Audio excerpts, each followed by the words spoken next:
Bonjour et bienvenue dans le garage. Alors aujourd'hui, je vais vous montrer comment fabriquer un gabarit à queue d'aronde et bien sûr comment on s'en sert. Alors initialement, je voulais pas faire cette vidéo. J'estimais que c'était inutile parce que l'ami Yann de la chaîne Cré Birkenwald l'a déjà fait il y a environ un an et il a tout expliqué clairement et précisément. Je me suis d'ailleurs basé sur sa vidéo pour fabriquer mon gabarit.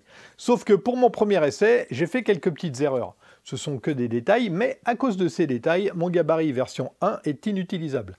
Comme on dit, le diable se cache dans les détails. Il y a donc quelques petits points particuliers à préciser pour ne pas se planter comme je l'ai fait. C'est pour ça que je vais faire cette vidéo. Je vais aussi vous donner plein de petites techniques pour arriver à un résultat parfait. Alors je vous préviens tout de suite, la vidéo sera longue parce que je la veux complète. Elle contient absolument toutes les infos dont vous avez besoin pour réussir votre gabarit. Du coup, vous allez peut-être la trouver difficile à visionner parce que je vais vous bombarder d'informations. Vous êtes prévenus. Avant de commencer, je vais rendre les honneurs aux méritants. L'auteur de ce gabarit maison et surtout de la méthode pour le fabriquer, c'est Jean-Marie. Jean-Marie tient un site web, Les Copeaux de Jean-Marie, dans lequel il partage sa passion du bois. Je vous invite à aller voir le site, il est bourré d'astuces et d'infos. C'est très intéressant. Par exemple, vous trouverez un PDF expliquant comment fabriquer ce gabarit. Donc je vous mets les liens du site et du PDF dans la description de la vidéo. Yann de la chaîne Cré Birkenwald, lui, a eu la bonne idée de détailler la technique de fabrication de ce gabarit en vidéo. Et il a très bien fait, et d'ailleurs, il l'a très bien fait. Le PDF de Jean-Marie était déjà détaillé, la vidéo d'Yann complète le PDF avec des infos supplémentaires, et le format vidéo est tout à fait adapté à ce genre de tuto. Ces deux personnages sont des gens bien, ils ont tout compris à la philosophie du partage de savoir et de savoir-faire. Jean-Marie, Yann, si vous passez par là, merci à tous les deux. Cette vidéo, comme celle de Yann, va vous expliquer le principe de fabrication du gabarit de Jean-Marie et aussi son fonctionnement. Les deux vidéos sont donc similaires, vous n'avez pas besoin de regarder les deux vidéos pour avoir toutes les infos. Néanmoins, elles sont complémentaires. J'explique les choses à ma manière et j'ai apporté beaucoup de petits détails. Yann a aussi sa façon d'expliquer et il est très pédagogue. Donc n'hésitez pas à regarder les deux vidéos s'il y a des points qui vous semblent pas clairs. Je vous conseille même de regarder d'abord celle de Cré Birkenwald, puis de revenir sur celle-ci qui est plus complète. Ceci étant dit, voyons le principe de fonctionnement de ce gabarit. C'est tout simplement un guide qu'on va utiliser avec des bacs de copiage. Il a deux côtés, un avec des encoches droites et l'autre avec des encoches en V. Les encoches droites vont servir à usiner les queues d'aronde avec une fraise à queue d'aronde. Jusque-là, c'est facile. On va placer notre bois à usiner ici, puis on va promener notre fraise dans le bois. La fraise, guidée par une bac de copiage, va suivre les bords de l'encoche droite, comme ça. Donc cette fraise-là, et on va obtenir de belles queues d'aronde bien régulières. Puisque la rainure est droite, l'usinage sur le champ du bois est droit. Et puisqu'on utilise une fraise à queue d'aronde, on retrouve le V caractéristique de la queue d'aronde sur cette face-là du bois. Vous avez compris tout seul que la taille des queues d'aronde est déterminée par la largeur des rainures droites. Elle est donc fixe et décidée à l'avance. L'avantage d'utiliser des bacs de copiage, c'est qu'on va pouvoir usiner des queues de différentes profondeurs en jouant sur la plongée de la fraise. On pourra donc régler nos queues d'aronde en fonction de l'épaisseur de la planche qui va les recevoir, dans la limite toutefois de la hauteur de coupe maximale de la fraise à queue d'aronde. Donc cette fraise-ci, par exemple, elle pourrait être utilisée pour des bois plus épais que cette fraise-là. De l'autre côté du gabarit, les encoches en V vont servir à usiner les contre-queues. On utilisera pour ça une fraise droite cette fois. Cette forme de V n'est pas faite au hasard. L'angle du V est exactement le même que celui de la fraise à queue d'aronde. En utilisant une fraise droite toujours guidée par la bac de copiage, on va enlever de la matière en suivant ce V. Cette fois-ci, le V caractéristique de la queue d'aronde sera sur le champ de la pièce de bois, et puisqu'on utilise une fraise droite, l'usinage sur cette face a cette forme-là. On pourra toujours régler la profondeur de l'usinage en fonction de l'épaisseur de la planche. Mais la rainure en V apporte un réglage supplémentaire. Si j'avance ou si je recule les rainures en V, je peux modifier la taille des contre-queues. Dans cette position, je vais enlever moins de matière que dans cette position. Et puisque j'enlève de la matière, donc ici mes contre-queues seront plus larges que là. Alors que du côté des rainures droites, peu importe la position du gabarit, les queues d'aronde seront toujours de la même taille puisque c'est la largeur de la rainure qui détermine la largeur des queues d'aronde. Et bien sûr, la largeur de la rainure est toujours la même, quelle que soit la position du gabarit. Ça a l'air de rien, mais ça apporte plein d'avantages. Le premier avantage, c'est évidemment qu'on pourra ajuster le jeu entre les queues et les contre-queues. On va d'abord usiner les queues d'aronde avec les rainures droites, puis les contre-queues avec les rainures en V. Ensuite, on ajustera la taille des contre-queues en déplaçant le gabarit. Je vais vous faire une démo tout à l'heure. Le deuxième avantage, c'est que la fabrication des rainures droites est simplifiée. Si vous voulez une rainure de 17 mm et que vous avez fait des rainures de 17,3 mm par exemple, l'écart de 3/10 sera rattrapé par le positionnement des rainures en V. Troisième avantage, d'une session d'usinage à l'autre, vous allez peut-être régler votre fraise à queue d'aronde 1,5 mm plus haut ou plus bas. Ça implique des queues d'aronde un peu plus larges ou un peu plus étroites du côté le plus étroit de la queue d'aronde. Et bien là encore, l'écart sera rattrapable par le positionnement des rainures en V. Ce qui est important de soigner dans la fabrication de ce gabarit, c'est que toutes les rainures droites soient rigoureusement de la même largeur et qu'elles soient espacées précisément du même écart. Il faut aussi que les rainures en V soient parfaitement identiques, avec un espacement constant et bien entendu que l'angle du V soit le même que celui de la fraise à queue d'aronde. C'est donc sur ces points-là qu'il va falloir être très rigoureux à la fabrication. Alors là, je vous vois venir, vous vous dites que ça va être compliqué à fabriquer, alors que pas du tout. Pour faire des usinages toujours identiques et toujours espacés de la même manière, à la défonceuse, il suffit de faire un gabarit et d'utiliser une fraise à copier ou une fraise et une bague à copier. On va donc fabriquer deux gabarits pour fabriquer ce gabarit. Un gabarit pour les rainures droites et un autre pour les rainures en forme de V. Mais avant ça, il faut déterminer les codes de notre gabarit. Ces codes dépendent entre autres des caractéristiques de votre fraise, donc vous ne pouvez pas repomper mes codes ou celles de Yann ou de Jean-Marie. Enfin si, vous pouvez pomper les miennes, je vous mets un lien dans la description de la vidéo pour trouver la fraise à queue d'aronde que j'utilise. Pour déterminer les codes de notre gabarit simplement et efficacement, on va demander l'aide des champions des maths et de la trigonométrie, les programmes informatiques.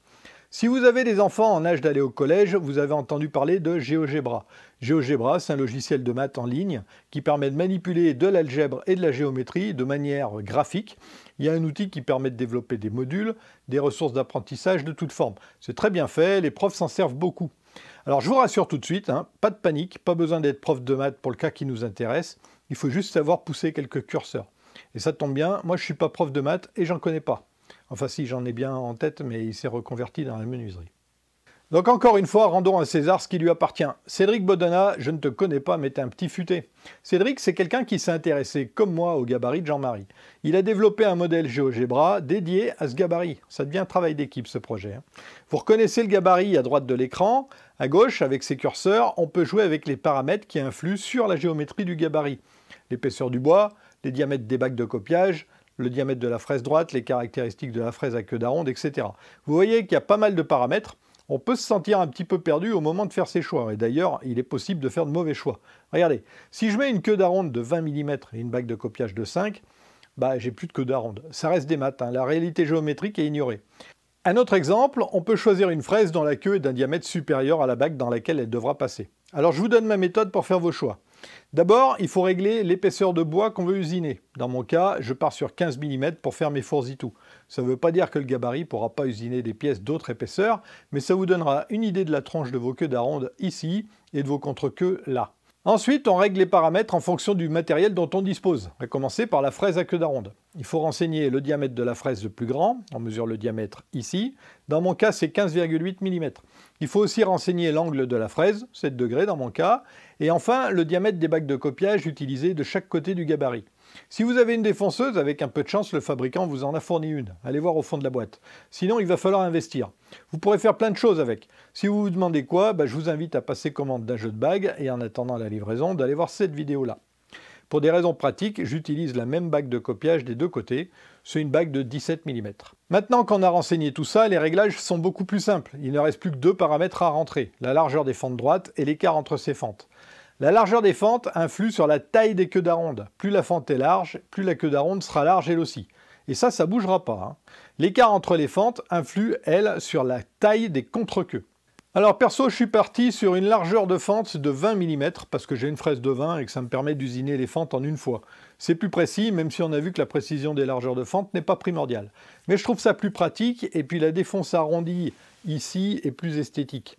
Sur le gabarit version 1, celui-là, j'ai fait des rainures de 21 mm en deux passes et le fini ici est moins joli. Vous allez me dire qu'on s'en fout, que c'est qu'un gabarit, et vous aurez raison, mais c'est mon gabarit et j'ai envie qu'il soit beau. Il reste à régler l'écart entre les fentes, ici. Je suis parti sur 13 mm, ça donne des queues et des contre-queues harmonieuses, je trouve. Donc quand vous ferez vos propres choix, prenez en compte aussi les fruits d'expérience tirés de ce premier essai, à savoir, essayez d'avoir un écart entre les fentes assez large. Sur la V1, là, l'écart il est de 8 mm. Sur la V2, il est de 13 mm, c'est beaucoup mieux. Le gabarit sera plus résistant et il durera plus longtemps. Avec une section fine ici, le gabarit va fatiguer ici, et avant de casser complètement, il se peut que le doigt devienne un petit peu flexible, qui bouge et qui vous foire vos queues. Du côté des rainures en V, arrangez-vous pour que les pointes atteignent le bord du gabarit. Dans l'exemple de GeoGebra, c'est toujours le cas, mais si vous regardez bien ici, vous voyez le bois de 15 mm. On peut estimer que la rainure en V représentée sur le schéma fait 20 mm verticalement à peu près. Donc je vous conseille de prévoir plus grand. Vous aurez une latitude de réglage plus importante et il y a plusieurs avantages à ce que les pointes atteignent le bord du gabarit. D'abord, il sera plus simple de positionner le gabarit pour usiner les rainures en V. Je vais vous montrer ça bientôt. Ensuite, les pointes longues seront plus solides à leur base ici. Et si une pointe casse, eh ben, pas besoin de refaire le gabarit. Il reste suffisamment de matière pour s'en servir. Avec des pointes juste assez longues, si vous avez une pointe cassée, le gabarit, poubelle, il est à refaire. Maintenant qu'on a déterminé les codes des défonces à faire sur le gabarit, voyons ses dimensions extérieures. Alors en termes de longueur, on peut faire ce qu'on veut. Les dimensions des deux premiers gabarits ont été dictées par les chutes que j'ai utilisées pour les faire. Le gabarit V1 fait 70 cm de long pour 60 cm utile. C'est à mon avis un peu trop long. Le gabarit V2 fait 38 cm pour 29 cm utile. C'est pratique si vous avez un petit atelier parce que c'est plus compact et ça répond à la plupart des besoins. Le gabarit V3 que je vais faire avec vous fera 50 cm pour environ 40 cm utile. C'est un bon compromis dans mon cas.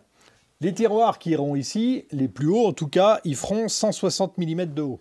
Avec 400 mm utile pour le gabarit version 3, je pourrais usiner les côtés de tiroir 2 par 2 en plaçant un de chaque côté du gabarit, comme ça.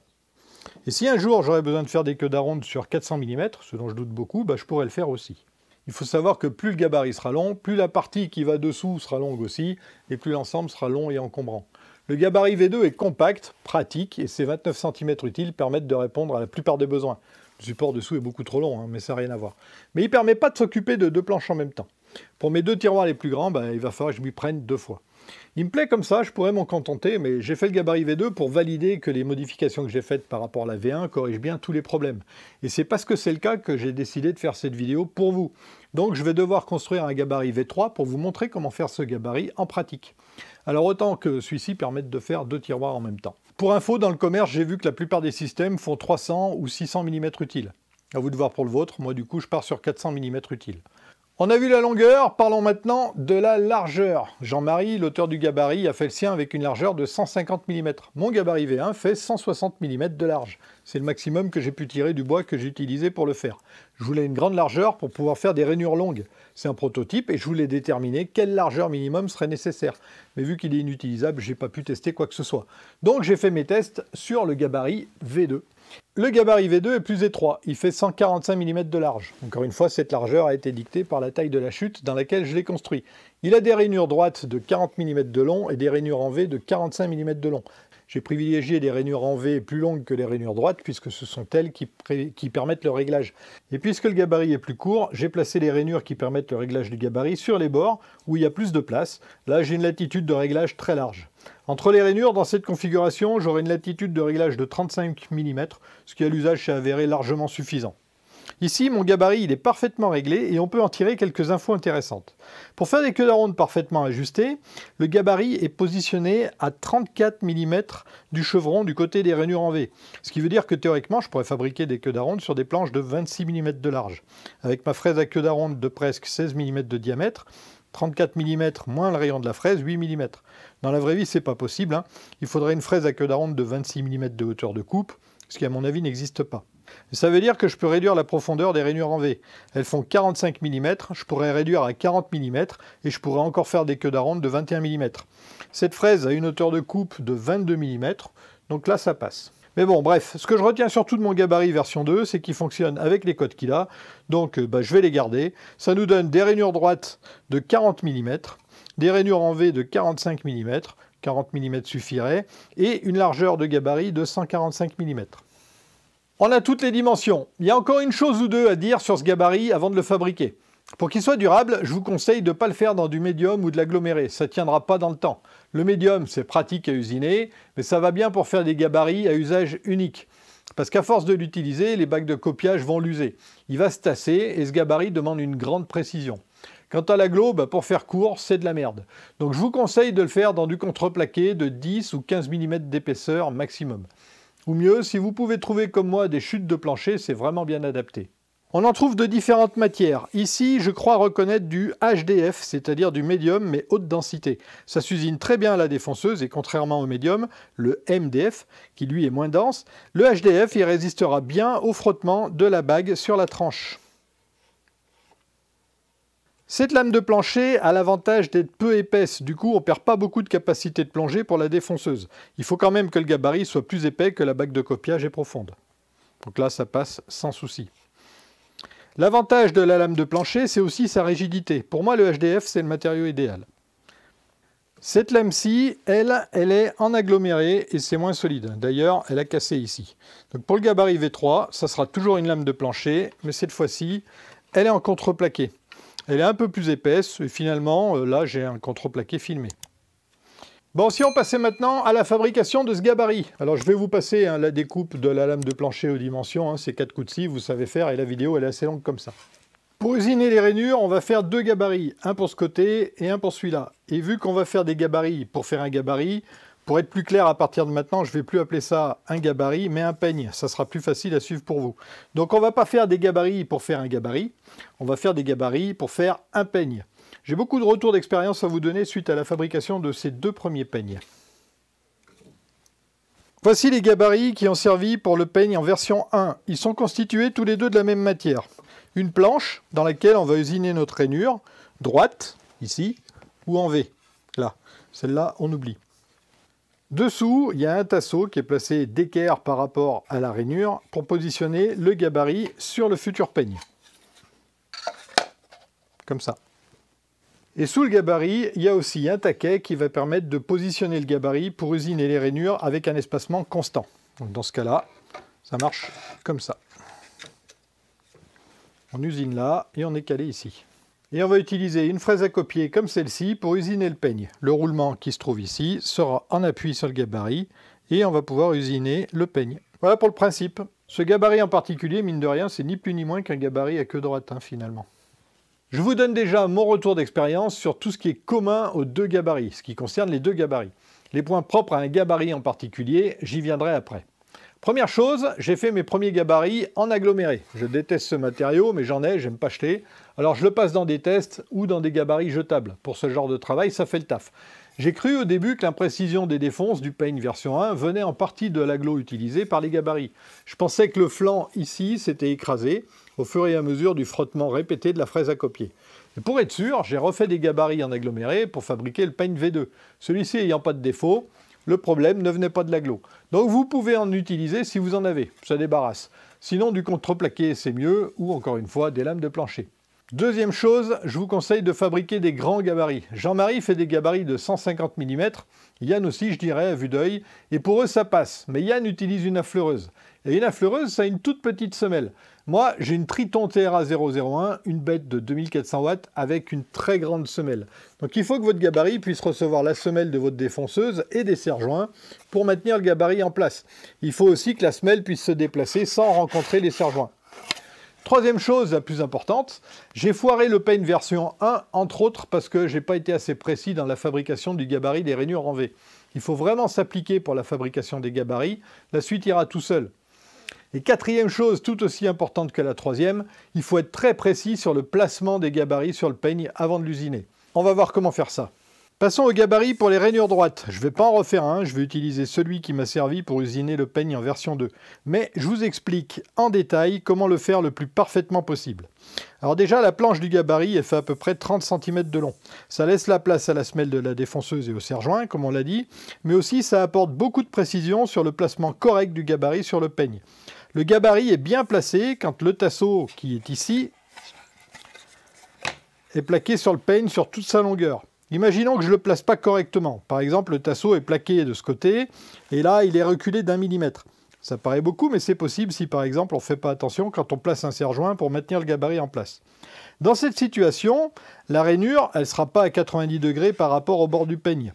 Et bien, plus votre gabarit sera grand, plus l'erreur sera petite. Et clairement, c'est plus facile de bien plaquer un gabarit large comme celui-là. Donc, ne lésinez pas sur la taille, ça compte.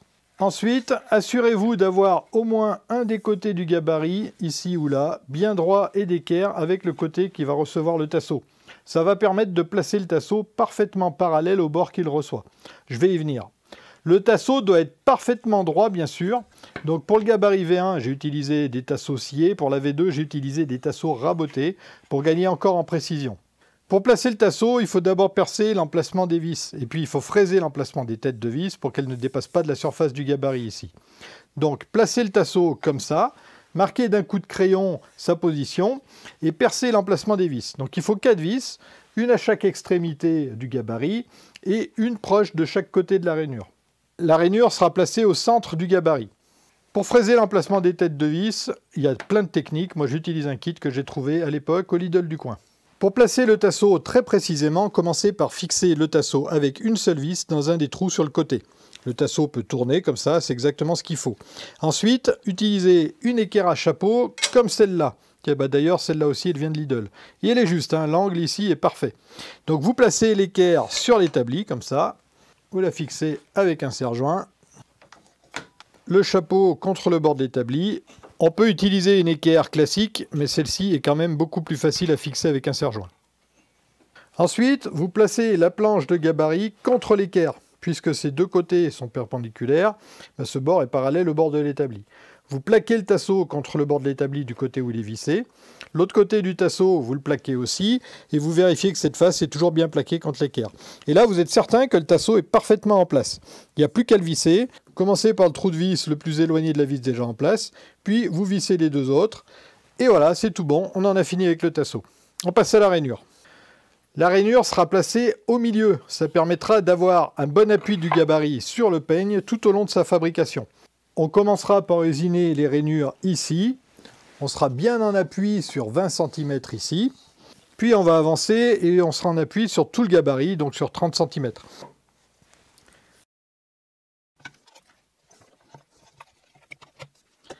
Et à la fin, on sera par là. Donc pour la dernière rainure, on sera dans la même situation que pour la première rainure, mais de l'autre côté et en miroir. Au début, on était en appui de ce côté du gabarit, et à la fin, on sera en appui de l'autre côté du gabarit. Voilà pourquoi je vous conseille de faire la rainure au milieu du gabarit et de faire un grand gabarit. Si ce n'est pas exactement au milieu, hein, c'est pas grave. Pour usiner la rainure, vous tracez l'axe de la rainure et vous marquez la profondeur que vous voulez. Alors attention, il faut mesurer à partir d'ici, pas à partir du bord du gabarit. Donc vous placez un martyr sous le gabarit. Ensuite, vous montez la fraise dans la pince de la défonceuse. Donc on imagine que ça, c'est la semelle de la défonceuse, parce que d'ailleurs c'est le cas. Et vous descendez la fraise au niveau de la semelle. Vous placez le centre de la fraise à la fois sur l'axe de la rainure et sur la marque que vous avez tracée pour délimiter la fin de la rainure. Marquez d'un coup de crayon comme ça l'emplacement de la semelle, ça vous permettra quand vous usinerez la rainure de voir facilement où vous devez vous arrêter. Ensuite, toujours sans bouger la défonceuse, placez l'équerre, donc le chapeau contre le bord du gabarit et ce bord de l'équerre contre la semelle de la défonceuse. Un serre-joint pour fixer l'équerre et on est prêt, ou presque. Si vous utilisez une équerre à chapeau comme moi, méfiez-vous. Bien souvent sur votre défonceuse, vous avez une semelle amovible qui est un peu plus petite que la pièce sur laquelle elle est vissée. C'est normal, c'est fait pour. Quand vous vous appuyez sur le bord de la défonceuse, vous êtes en appui sur cette partie. Elle est moulée de sorte que si vous tournez la défonceuse, vous êtes toujours à la même distance de l'axe de la fraise. La semelle amovible, elle est plus petite pour éviter de déborder du bord de la défonceuse. Si la semelle amovible était du même diamètre que la semelle fixe, elle dépasserait forcément d'un côté de la défonceuse si elle n'était pas parfaitement centrée. Et vous seriez plus toujours à la même distance de l'axe de la fraise. Voilà pourquoi la semelle amovible a un diamètre un peu inférieur au diamètre de cette pièce-là. Or, l'équerre ici n'est pas très épaisse. Du coup, quand vous placez la défonceuse contre l'équerre, c'est la semelle amovible qui est en appui contre l'équerre. Et c'est un problème. Non, ce sont deux problèmes. D'abord, la semelle amovible n'est pas forcément centrée. Donc si vous pivotez la défonceuse pendant l'usinage de la rainure, vous allez décaler la fraise un peu par ici ou par là. Et même si la semelle amovible est centrée, l'équerre ici a un chapeau. Donc la défonceuse dans cette position, vous êtes en appui sur le bord de la défonceuse. Et un peu plus loin, vous êtes en appui sur la semelle amovible, qui est plus petite. Donc la défonceuse se décale vers l'équerre et votre rainure n'est pas droite, elle est foirée. Moralité, démontez la semelle amovible pour usiner la rainure. Et c'est pareil avec une équerre classique. Ensuite, il n'y a plus qu'à usiner. Donc descendez votre fraise, plaquez-vous bien contre l'équerre et usinez la rainure. Et vous vous arrêtez quand vous avez atteint le repère qu'on a tracé juste avant. Une fois que c'est fait, vous restez bien plaqué tout en remontant la fraise. Voilà, maintenant le gabarit est prêt pour l'usinage de la première rainure. Donc il faut monter une fraise à copier sur la défonceuse. Il faut bien sûr qu'elle soit d'un diamètre inférieur ou égal à celui de la rainure. Vous réglez la profondeur de manière à ce que le roulement ici puisse s'appuyer sur le gabarit. Je considère que vous avez déjà préparé un bout de bois à dimension extérieure du peigne. Donc vous placez le gabarit sur le futur peigne, de sorte que la rainure soit à peu près à 5 cm du bord. Comme ça. Et vous fixez tout ça avec des serre-joints. Le peigne et le gabarit doivent être immobilisés. Assurez-vous que le tasseau du gabarit est bien plaqué sur le bord du peigne sur toute sa longueur, c'est essentiel. Pour pas tout péter, soit vous placez un martyr sous le peigne, soit vous laissez, comme moi là, la partie à usiner dans le vide. Et on y va, on usine la première rainure.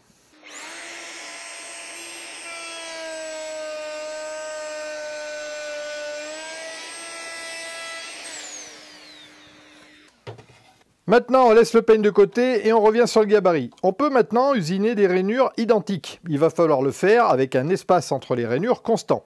Et pour ça, on va placer sous le gabarit un taquet. Ce taquet, il devra s'enfiler sans jeu dans les rainures. Comme ça. Alors si je regarde les codes que j'ai définis dans GeoGebra, l'écart entre les rainures devrait être de 13 mm. Donc le taquet devra être positionné à 13 mm du bord de la rainure du gabarit. Donc ce taquet, il s'enfilera précisément dans les rainures déjà usinées du peigne et il permettra de placer précisément le gabarit pour usiner la rainure suivante. Pour le gabarit en version 1, je voulais un espace entre les rainures de 8 mm. J'ai placé un bout de bois dans la rainure, comme ça, puis j'ai utilisé un foret de 8 mm comme cale d'espacement pour placer précisément le taquet ici. Ça n'a pas bien marché, je pense que j'ai décalé le bois dans la rainure quand j'ai plaqué le taquet contre le foret de 8. Et comme le foret est rond, j'ai pas vu que le bois dans la rainure était un petit peu penché comme ça. Et du coup, l'espace entre les rainures est d'un peu moins de 8 mm. On va éviter ça en utilisant une autre technique. J'ai fait une autre erreur pour la fabrication du gabarit version 1. Pour faire le taquet, j'ai découpé un bout de contreplaqué, donc celui-là, là, un petit peu plus grand que la largeur des rainures, et je l'ai poncé pour qu'il rentre dans les rainures sans jeu. Malheureusement, je l'ai trop poncé d'un côté, et j'ai obtenu un taquet de la largeur des rainures d'un côté, et un tout petit peu moins de l'autre. C'est une des raisons pour lesquelles j'ai foiré mon premier peigne. Donc là encore, on va employer une technique bien plus précise. Pour le peigne V2, j'ai changé mon fusil d'épaule. J'ai utilisé l'outil le plus précis que j'ai dans mon atelier, le rabot d'Ego. J'ai raboté un carrelet de 20, quelque chose millimètres, puis je l'ai raboté un dixième par un dixième jusqu'à ce qu'il rentre en force dans la rainure du gabarit. J'ai aussi fait un carrelet de précisément 13 mm de côté qui va me servir de cale d'espacement. Ensuite, j'ai tronçonné le carrelet de 20 pour faire le taquet. J'ai placé le reste du carrelet comme ça dans la rainure du gabarit. Il risque pas de basculer. Puis j'ai placé le carrelet de 13 mm comme ça. Le taquet de 20 mm comme ça. Et j'ai vissé le taquet en place.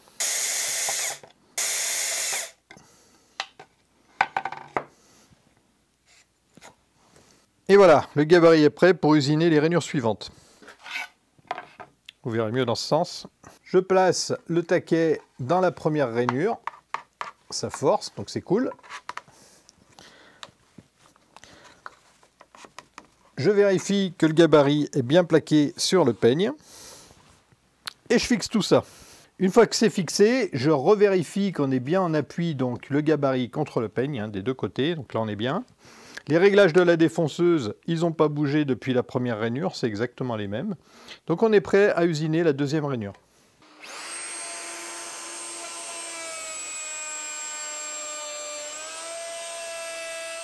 J'ai usiné la deuxième rainure. Je place le taquet dans la rainure que je viens d'usiner. Je me plaque bien. Et je suis prêt à usiner la rainure suivante. Ainsi de suite, jusqu'au bout du peigne.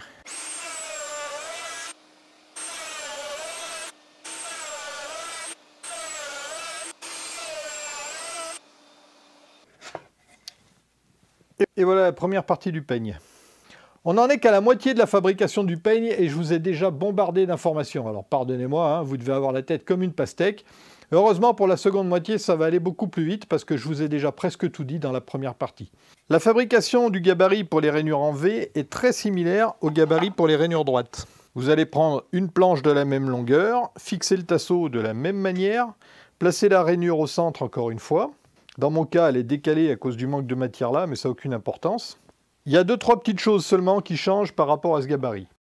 D'abord, la planche doit être au moins aussi large que le peigne. Ensuite, il y a la rainure, bien sûr. Pour l'usiner, j'ai d'abord défoncé une rainure droite de la même manière que pour ce gabarit. Ensuite, j'ai tracé et défoncé le V. Et rappelez-vous, le V doit être exactement au même angle que votre queue d'aronde. Donc pour ça, j'ai repris la super technique de Yann qui permet de tracer précisément un angle sans rapporteur. Je vous mets un lien vers la vidéo de cette technique. Cette technique, c'est un calcul de tangente. Alors restez là, c'est pas compliqué, c'est la calculatrice qui va faire tout le travail. Ici, j'ai un angle de 7 degrés. La distance entre ici et le bord, donc de ce côté du tasseau, fait 60 mm. Pour connaître la distance entre le bord de la rainure et le bord du V ici, il suffit de multiplier la tangente de 7 degrés, donc tangente de 7, multiplié par la distance ici, 60 mm, tangente de 7 par 60, ça fait 7,36, disons 7 mm et demi. Donc entre ce point-là et ce point-là, on a 7 mm et demi. Donc vous tracez le V le plus précisément possible.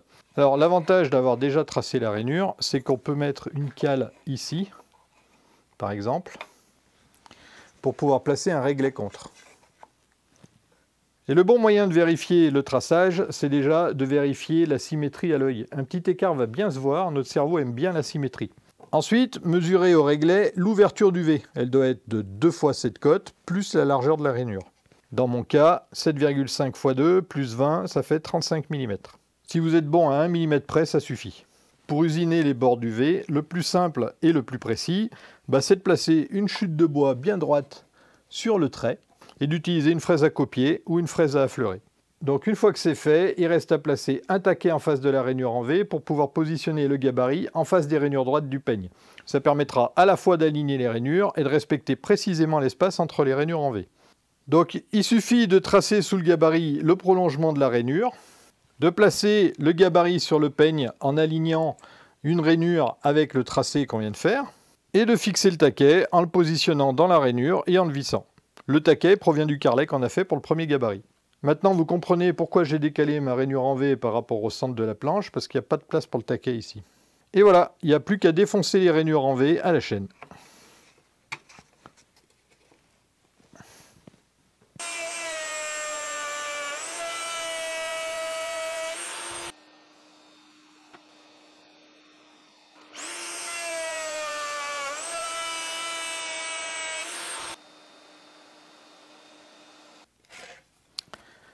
Et voilà le travail. Vous comprenez ici l'utilité d'avoir des dents qui atteignent le bord du peigne. Ça permet de placer précisément le gabarit en place pour l'usinage de toutes ces rainures en V. Le peigne est presque terminé. Il reste à faire les trous oblongs qui vont servir à fixer le peigne et ajuster le jeu des queues d'aronde en décalant le peigne comme ça. Donc pour faire ça, je reprends mon équerre à chapeau. Je place la défonceuse là où je veux usiner. À peu près ici. Donc l'équerre là. Je fixe mon équerre. J'ai monté la fraise de 20 mm et je vais défoncer sur à peu près 2 mm de profondeur. Alors je mets la défonceuse avec la fraise en contact et je descends à peu près 2 mm de plus. C'est à l'œil, hein.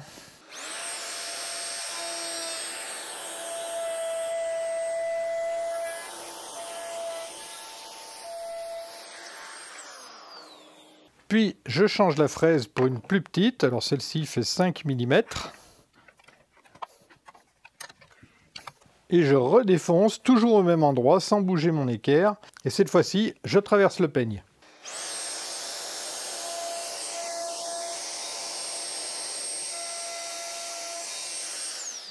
Maintenant, il y a la place pour une vis et une rondelle. La défonceuse pourra passer au-dessus de la tête de vis sans problème. J'ai pris mes précautions pendant la fabrication pour avoir suffisamment de place ici, entre les deux rangées de rainures, pour ajouter un troisième trou oblong si besoin. On verra ça à l'usage. Cette fois, le peigne est complètement terminé. Et pour l'utiliser, il lui faut un support. Et ce support, c'est un madrier bien corroyé. Il doit être un petit peu plus long que le peigne et raboter 4 faces, les 4 faces d'équerre. Donc c'est important qu'il soit d'équerre parce que les planches qui vont recevoir les queues d'aronde vont être maintenues plaquées sur ces 2 faces. Donc forcément, si ces 2 faces ne sont pas d'équerre avec le peigne, on va faire de la merde. Mon madrier fait environ 70 mm de large et 90 mm de haut. Il est plus haut que large, justement pour que les planches à usiner soient bien plaquées dessus. Je monte le peigne dessus et on va attaquer les tests de vis, de rondelles et c'est parti. Alors bien entendu, il faut monter le peigne parallèle au madrier. Et le plus simple pour ça, c'est d'utiliser une équerre à combinaison. On va régler la distance qu'on veut ici. La première fois, on choisit un peu au pif. Donc là, j'ai mis 30 mm. On met l'équerre embutée sur le madrier. Le peigne embuté sur l'équerre ici. Et on visse. Comme ça.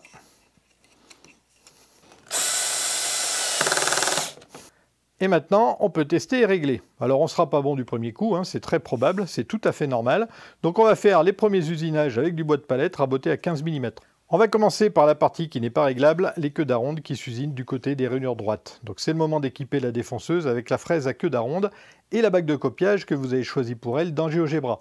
Alors, pour info, chez Triton, ne cherchez pas de bague de copiage en métrique, ça n'existe qu'en impérial. Donc, pour ma part, j'utilise une en base universelle. Ça se monte sur la plupart des défonceuses. Alors d'abord, il faut enlever la semelle. Et ensuite, on monte l'embase universelle.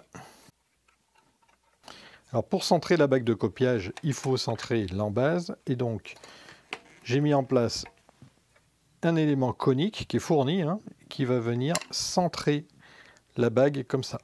Et ensuite, j'aurai plus qu'à resserrer les vis. Tac, là je suis en place.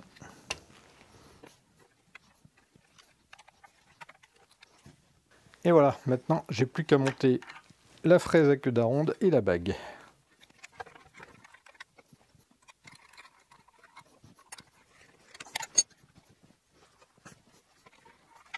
Il reste à régler la hauteur de la fraise. Donc là on part sur 15 mm puisque mon bois fait 15 mm d'épaisseur. Alors d'habitude on fait le 0 en plaçant la fraise en contact avec le bois. Ici le 0, puisque le bois est là, il se trouve sous le peigne. Donc le plus simple, c'est de prendre le 0 ici par exemple, ou ici comme le madrier est neuf, il n'est pas encore entamé, ici ça sera plus stable. Donc je mets ma défonceuse en place, je descends au contact, et je bloque la descente de la défonceuse. Là, elle ne peut plus monter ni descendre. Donc je vais monter la pièce à usiner sous le peigne pour vous expliquer la suite. Donc on va dire qu'on le fait à peu près là. Donc là, si j'usine, je suis au ras de cette pièce là-haut et j'enlève pas de matière. Pour enlever la bonne quantité de matière, il faut que ma fraise soit descendue d'une distance qui correspond à l'épaisseur de la pièce qui va s'emboîter dans celle-ci. Donc 15 mm. Et bien c'est tout simple, on va utiliser la butée de profondeur qui se trouve ici. La défonceuse étant à 0, donc je mets cette pièce ici qui est ni plus ni moins que la pièce qui va aller s'emboîter dans celle qu'on va usiner, donc qui fait 15 mm d'épaisseur. Je la mets là. Je la relève un petit peu pour avoir un peu plus que 15 mm, à peine. Et je bloque la pige.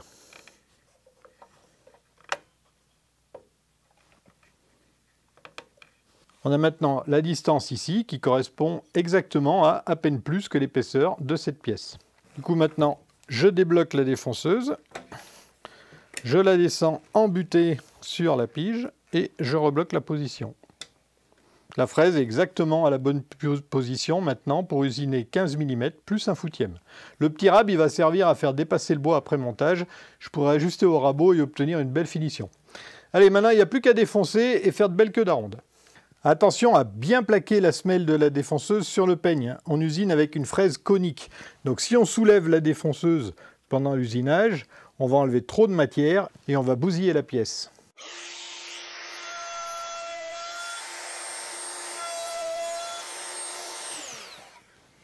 Et voilà les toutes premières queues d'aronde faites avec ce beau peigne. Le bois de palette est directement monté en gamme.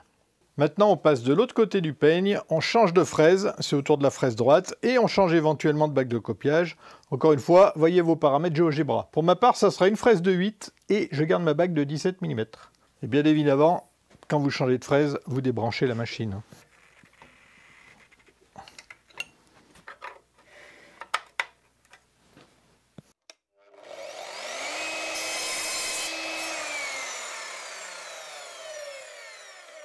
Le réglage de la profondeur de défonce se fait exactement comme tout à l'heure. On défonce les contre-queues et on teste.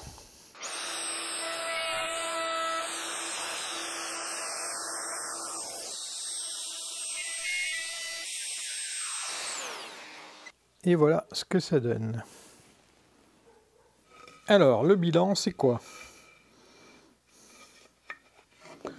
On a un petit jeu, comme prévu d'ailleurs, ici. Et donc, ce jeu, il fait moins d'1 mm. Voilà, en forçant un peu, j'arrive à rentrer une cale de 8 dixièmes. Donc on va corriger ça en agrandissant les contre-queues.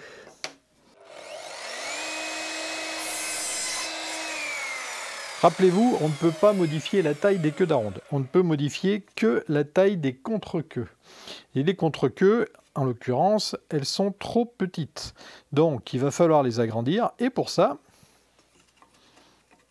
il va falloir que, c'est dans l'autre sens, il va falloir augmenter la quantité de matière ici, là-dessous. Et donc je vais avancer mon peigne par là pour que la partie entre les V soit plus large ici et donc que je laisse plus de matière en dessous. Il me manque 8 dixièmes de matière ici, je vais reculer le peigne de 4 mm. C'est presque au hasard, je vous expliquerai après pourquoi.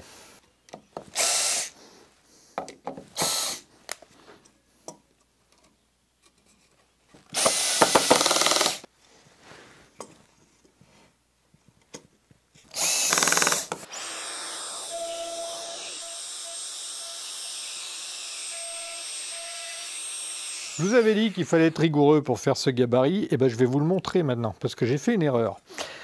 Ça, c'est un gabarit bien réglé, c'est ce qu'on vient de faire. Ok. Le problème, c'est que voilà, si vous regardez ici, là, il y a un jeu. En fait, on a une des queues qui est décalée par rapport aux autres. Et j'ai scruté du coup le gabarit dans tous les sens pour voir où j'ai fait l'erreur.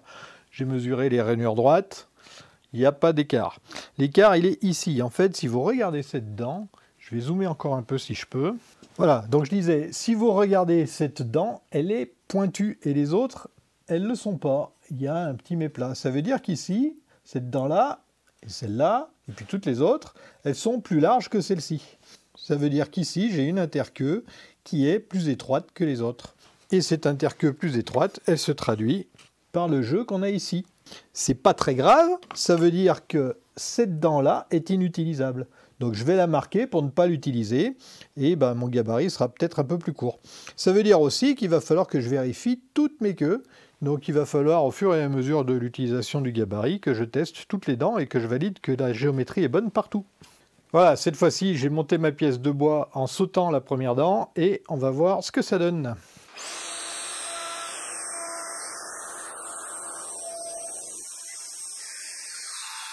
Alors on va voir ce que ça donne. Et voilà, c'est nickel, ça rentre impeccable. Vous voyez, partout. Donc, c'est bien un problème avec cette dent-là. Donc, je l'ai marqué pour ne plus l'utiliser. Après, pour être honnête, je savais d'avance la bonne cote pour régler mon peigne sur cette dimension-là. Ce peigne version 3, il est aux mêmes dimensions que le peigne version 2, et j'ai noté dessus la cote entre le madrier et le peigne une fois que celui-ci a été réglé. Donc je vous invite à faire la même chose. Notez sur le peigne la cote pour positionner le peigne, et aussi les bagues à copier et les fraises à utiliser avec ce peigne. Autre chose, vous avez vu que le réglage il est fin. Pour corriger 0,8 mm d'interqueue, on a déplacé le gabarit de 4 mm. Le ratio jeu-correction permet d'être très précis. Maintenant qu'on a réglé le jeu des queues, il reste à positionner les queues de manière à avoir nos pièces bien alignées ici et là. Ici, bien sûr, c'est pas du tout le cas. Donc il suffit de visser une cale ici une cale là et d'ajuster leur position par une succession d'essais-erreurs. Alors je ne vais pas m'embêter, moi je vais faire des butées réglables.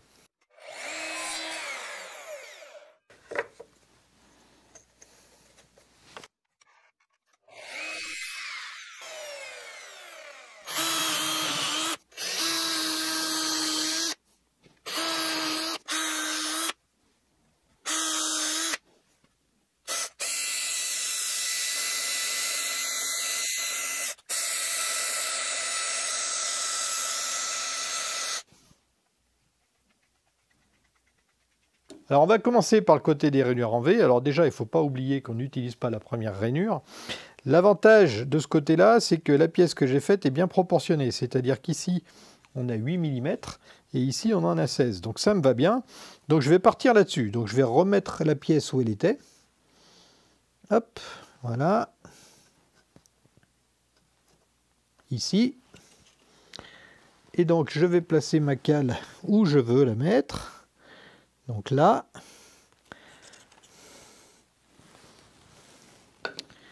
et j'ai plus qu'à la fixer.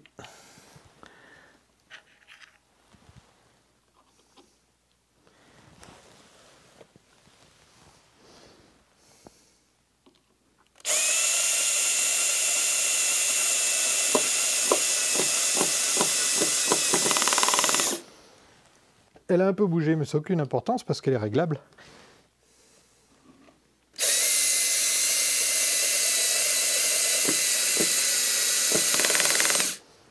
Et voilà, la cale est en place. Alors le principe, il est tout bête, hein, c'est juste une vis qu'on peut visser et dévisser pour l'avancer ou la reculer, et par là même donc régler la position de la pièce.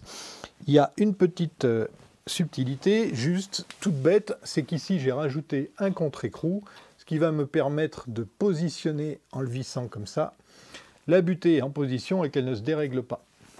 Donc pour positionner ma pièce, je remets ma cale, donc là je suis un petit peu trop décalé par là.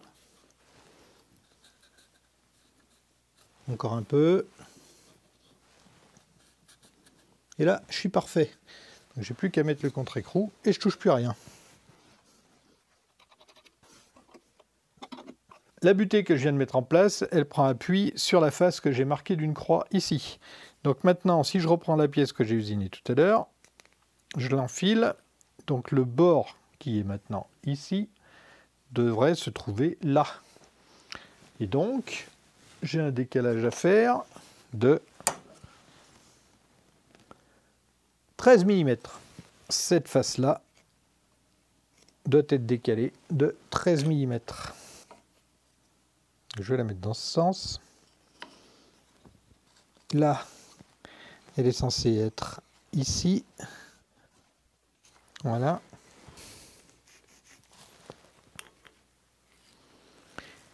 Et donc, il faut que je me décale de 13 mm par rapport à mon repère ici. Et la mesure semble juste puisque je tombe au milieu de la queue. Et effectivement, je n'avais pas réfléchi, c'est ce que je voulais. Donc mon repère, c'est bien le milieu de l'encoche ici. Alors, si je place une pièce de bois ici, sur le repère, pas besoin d'être hyper précis, je vous rappelle que la butée est réglable. Que je mets la butée ici. Est-ce que c'est malin de la mettre si haut? Non, parce que le jour où je veux décaler, voilà, je peux la mettre là. Voilà. Tac.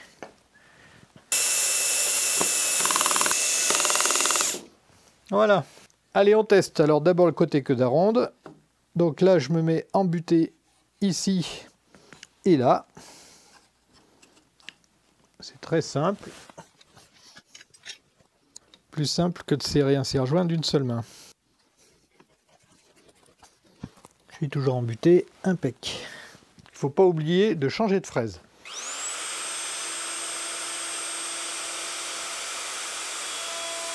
Alors là, on arrive au moment rigolo où la batterie du micro sans fil a lâché et donc il n'y a plus de son. Donc je suis en train de vous expliquer que j'ai fait des queues d'aronde, que le résultat est correct, mais que sur le côté on a de l'arrachement parce que j'ai pas mis de pièce martyre et que j'ai usiné trop près du bord. Donc ça serait pas mal quand même de mettre une pièce martyre si la queue d'aronde arrive sur le bord de la pièce. Ce qui ne devrait pas arriver normalement. Mais bon, là c'est juste une pièce d'essai, alors je l'ai positionnée vite fait. Maintenant, j'usine les contre-queues. On va passer rapidement. Et je teste l'assemblage. Et là, je suis content parce que le montage se fait sans jeu. Il faut même forcer un petit peu pour que ça rentre. Donc c'est impeccable. On a le petit rebord qui est presque à fleur. Et donc ça suffira. On fera les ajustements à la fin au rabot. Donc je laisse le réglage comme ça. Et là, je vous explique que mes cales réglables, elles sont super, que j'en ai monté 2 sur les 4, et qu'il en faut 2 autres qui manquent et que je ne montrerai pas pendant la vidéo parce qu'elle est assez longue comme ça, donc je le ferai en off. Et voilà, on passe au bilan. Alors cette fois-ci, le bilan, il va être très court parce que je l'ai plus ou moins fait tout au long de la vidéo. Comme promis, la vidéo a été très longue, c'est voulu, j'assume. Il a certainement fallu vous accrocher pour la regarder jusqu'au bout. Et si vous êtes encore là maintenant, c'est sûrement parce que vous êtes décidé à faire votre propre gabarit. Si c'est le cas, je peux vous assurer que vous faites bien. La fabrication a l'air compliquée à première vue, c'est pas le cas. Il faut juste être précis sur certains points et c'est pour ça que je vous ai donné un maximum de détails. Donc n'hésitez pas à revisionner la vidéo pendant que vous ferez votre propre gabarit. Ça fait bien longtemps que j'avais envie de le faire, ce gabarit. J'ai toujours repoussé ce projet parce que je trouvais ça trop compliqué. Et clairement, sans les partages de Jean-Marie et Diane, je pense que je ne me serais pas lancé. Aujourd'hui, je suis très content. J'y suis arrivé, 2 fois en plus. Et ça, c'est grâce aux méthodes de Jean-Marie, à la pédagogie Diane et aussi à l'analyse du résultat de mon premier essai. Ce gabarit va bien me servir. J'ai les fourzi-tout de l'établi à faire, tous les tiroirs. Il va être vite amorti. D'ailleurs, puisqu'on en parle, ce gabarit, il est intéressant pour des séries de queues d'aronde. Si on en a peu à faire, ça peut être contre-productif de sortir le gabarit et de le régler. Donc pour quelques queues d'aronde, il vaut mieux les faire à la main. Sauf si le gabarit est déjà réglé, comme ici. Les prochaines queues d'aronde seront celles des fourzi-tout. Alors outre le fait qu'il y a suffisamment de queues d'aronde à faire pour justifier l'utilisation de ce gabarit, les fourzi-tout ont des parois de 15 mm d'épaisseur. J'aurai rien à régler finalement, sauf les butées que j'ai pas encore montées et que je ferai en off. Tous les autres réglages sont déjà faits. Voilà, je pense que tout est dit. C'est le moment où je vous rappelle de commenter, de liker, de vous abonner, vous connaissez la chanson. Je tiens à vous remercier, vous qui êtes restés jusqu'au bout, bravo à vous, vous êtes des tenaces. Merci également à vous qui soutenez la chaîne en passant par les liens affiliés qui se trouvent dans la description de chaque vidéo. Grâce à vos achats, mes partenaires me versent une petite commission qui est systématiquement réinvestie dans cette chaîne. Ça me permet de partager mes expériences avec vous et ça c'est super. Donc merci de faciliter ce partage. Allez, moi c'est pas tout ça, mais j'ai une série de queues d'aronde à faire, donc pendant que je fais ça, allez voir une de ces vidéos. Je vous souhaite de bons bricolages et je vous dis à la prochaine dans le garage. Bisous!